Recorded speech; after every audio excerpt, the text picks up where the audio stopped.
दोस्तों good morning to all.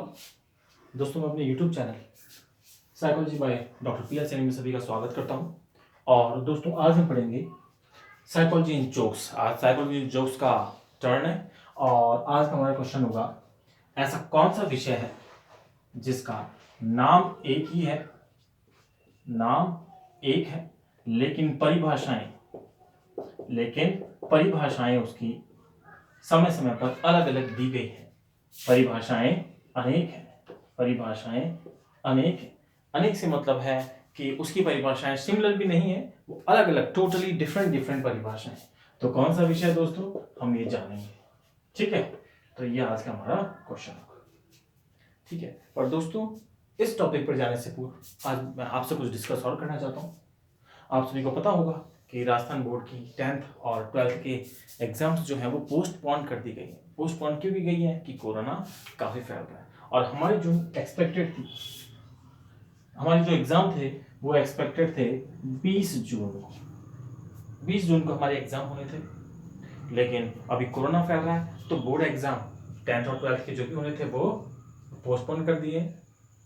तो अब हम क्या करें, क्या हमारे एग्ज़ाम 20 जून को होंगे या 20 जून के बाद होंगे। तो कई सारे स्टूडेंट्स काफ़ी दुविधा में आ गए, कुछ कॉल भी मेरे पास आए थे। तो दोस्तों मैं आपसे कहना चाहता हूँ कि आपको इस बारे में चिंतित नहीं होना है, बिल्कुल भी चिंतित नहीं होना है।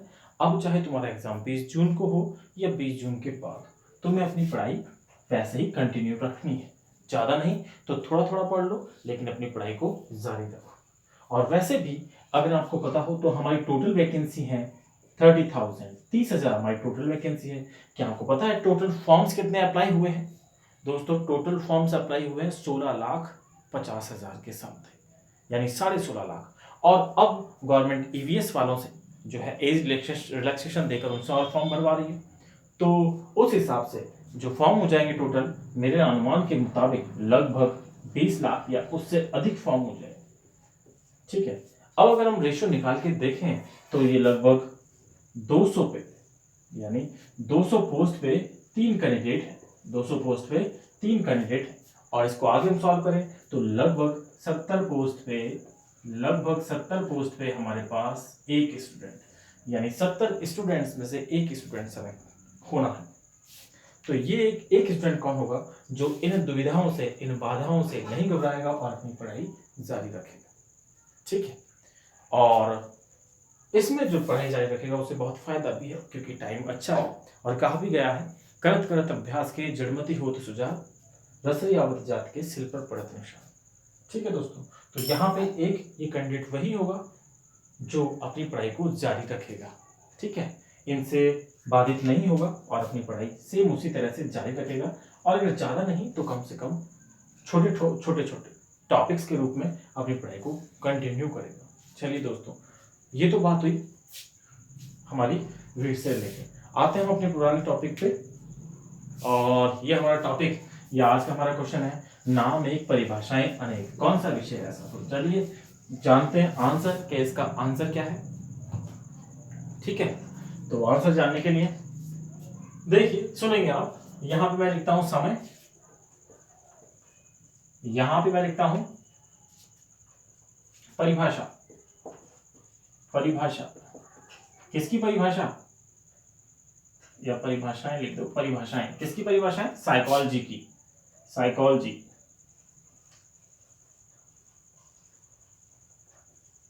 ये साइकोलॉजी की परिभाषाएं हम देखेंगे। ठीक है, तो दोस्तों हम बात करते हैं 15वीं शताब्दी तक के टाइम की, या 15वीं हम कहते हैं 16वीं शताब्दी, 15वीं-16वीं शताब्दी तक के टाइम की। तो मैं इधर लिखता हूं 15वीं या कह दो 16वीं शताब्दी। दोस्तों 15वीं या 16वीं शताब्दी तक जो मनोविज्ञान है, जो साइकोलॉजी है, उसको आत्मा का विज्ञान माना जाता था। किसका विज्ञान दोस्तों? आत्मा का विज्ञान। तो मैं यहाँ लिखता हूं परिभाषा क्या थी इसकी, साइकोलॉजी की परिभाषा दोस्तों क्या थी? आत्मा का विज्ञान। आत्मा का विज्ञान, और इसीलिए इसका नाम साइकोलॉजी रखा गया था। साइकी प्लस लोगस, साइकी मतलब होता है आत्मा और लोगस मतलब होता है अध्ययन, या हम कहते हैं विज्ञान। तो ये था आत्मा का विज्ञान। ठीक है दोस्तों, और इसको मानने वाले कौन थे? इसकी ये परिभाषा देने वाले, इसको मानने वाले थे बहुत ही महान महान व्यक्ति हैं अरस्तु, प्लेटो और डेकार्ट। दोस्तों ये वो लोग थे जिन्होंने कहा कि जो साइकोलॉजी होती है वो आत्मा का विज्ञान होता है। चलिए दोस्तों, समय चेंज हुआ और उसके बाद 16वीं शताब्दी के अंत तक ये कहा जाने लगा कि आत्मा का अस्तित्व होता है कि नहीं हमें नहीं मालूम, इसलिए ये परिभाषा की साइकोलॉजी आत्मा का विज्ञान होती है इसको अमान्य कर दिया गया। कब दोस्तों? 16वीं शताब्दी के अंत में। और 17वीं शताब्दी में एक नई परिभाषा इसकी दी गई और उस नई परिभाषा में क्या कहा गया कि ये आत्मा का विज्ञान नहीं अपितु ये मन का विज्ञान है, मन का विज्ञान। ठीक है, तो इसको मन का विज्ञान माना जाने लगा और मन का विज्ञान कहने वाले जो मनोवैज्ञानिक थे उनमें नाम आ जाता है पंपोनोजी। ठीक है दोस्तों, एक शॉर्ट नाम है लॉक, ये दोस्तों शॉर्ट नाम है, उनके पूरे नाम नहीं है। कॉट, ह्यूम और लिबनिज।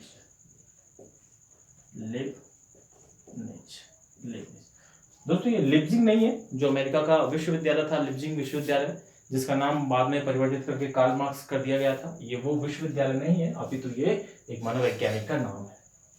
ठीक है, तो इसको साइकोलॉजी को माना जाने लगा मन का विज्ञान। कब दोस्तों? 17वीं शताब्दी में। चलिए अब हम आगे बात करते हैं 17वीं शताब्दी, फिर 18वीं शताब्दी में भी इसे मनोविज्ञान, इस साइकोलॉजी को मन का विज्ञान ही माना जाता था। अब बात करते हैं 19वीं शताब्दी की। दोस्तों 19वीं शताब्दी में ये जो मन का विज्ञान है ये परिभाषा अमान्य हो गई। कहा जाने लगा कि मन को किसने देखा है, इसलिए ये परिभाषा नहीं होनी चाहिए। तो नई परिभाषा निकल के आई और नई परिभाषा 19वीं शताब्दी में क्या निकल के आई? वो नई परिभाषा थी, उसके अकॉर्डिंग जो साइकोलॉजी होती है उसको माना गया चेतना का विज्ञान। इसे माना गया चेतना का विज्ञान। ठीक है दोस्तों, और चेतना का विज्ञान मानने वाले व्यक्तियों में थे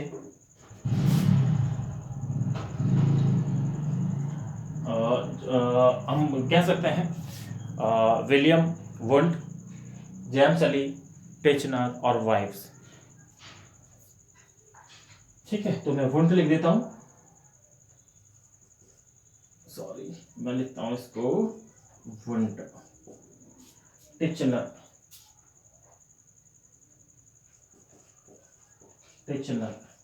जेम्स अली, जेम्स और जेम्स अली दो नाम है दोस्तों, जेम्स और दूसरा है जेम्स अली। एक और नाम लिख देता हूं इसमें वाइव्स। तो ये वो लोग थे जो मानते थे कि 19वीं शताब्दी में कि ये चेतना का विज्ञान होता है। चलिए दोस्तों, ये परिभाषा 19वीं शताब्दी तक रही और 20वीं शताब्दी आते ही एक नई परिभाषा इसके स्थान पर आई और 20वीं शताब्दी में इसे क्या कहा गया? इसे कहा गया कि भाई पहले तो ये कहा गया कि जो चेतना है, ठीक है, उसकी एक फिक्स परिभाषा नहीं है। मन जो होता है चेतन, अचेतन, अर्धचेतन, ये सारी बात इसमें कही गई कि वो चेतन, अर्धचेतन और अचेतन प्रकार का होता है। तो इसकी परिभाषा एक अलग ही परिभाषा दी गई और उस परिभाषा में कहा गया कि यह व्यवहार का विज्ञान होता है, व्यवहार का विज्ञान। और व्यवहार का विज्ञान कहने वाले कौन कौन थे आपको पता है? इनमें सबसे प्रमुख आते हैं वॉटसन, ठीक है, दूसरे थे वुडवर्ड, मैकडूगल, एक थे मैकडूगल, फिर स्किनर और थॉर्नडाइक। तो ये वो लोग थे जिन्होंने व्यवहार का विज्ञान कहा। तो मैं लिखता हूं नाम, एक है वॉटसन, वुडवर्थ, मैकडूगल, स्किनर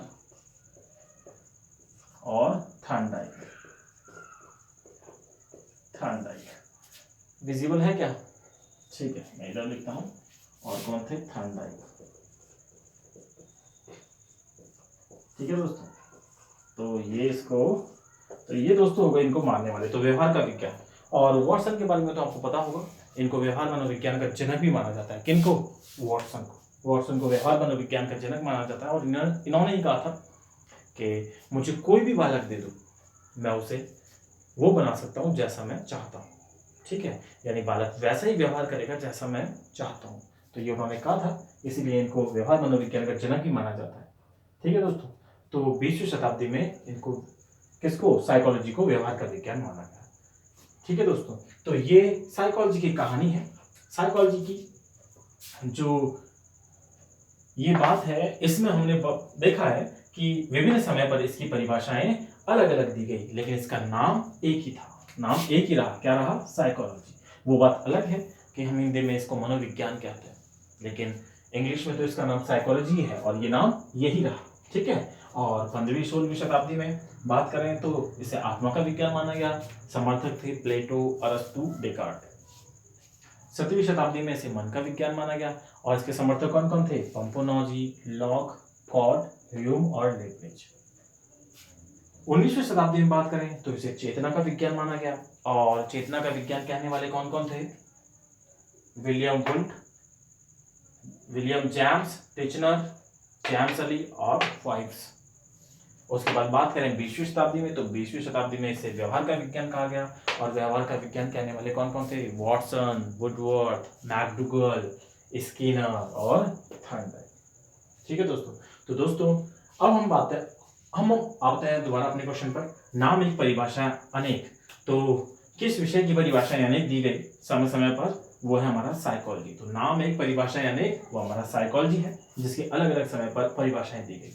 तो दोस्तों ये हमारा था आज का साइकोलॉजी इन जोक्स का हमारा क्वेश्चन। अगर आपको ये अच्छा लगा हो तो इसे लाइक करें और इसी तरह के और वीडियो पाने के लिए चैनल को सब्सक्राइब करें। Thank you.